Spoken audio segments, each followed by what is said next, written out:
یک افتخار بزرگ تاریخی ما، یک گنجینه عظیم ما در حال آخری مراحل تکمیل شدن است. مسجد عیدگاه که نامش است به مردم تعلق داره.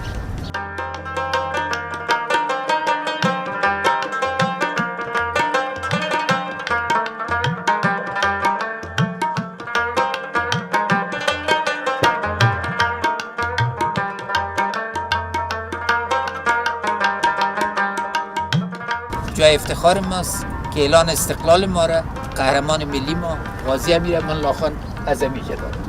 امروز احیای مجدد هذی و مردم کابل و مردم افغانستان پیام تداوم و تعهد است.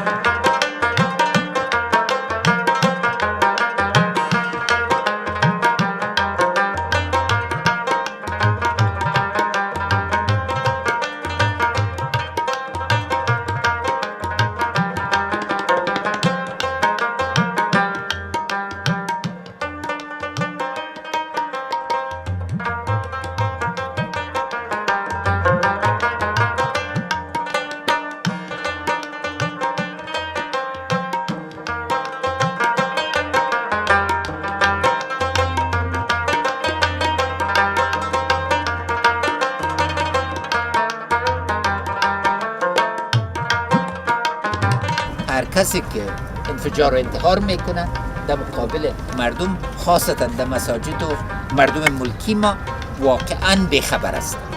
از خداوند جل شانه توقع داریم که مردم را که برای غلط رفتن دوباره در آغوش جامعه ما بیارن.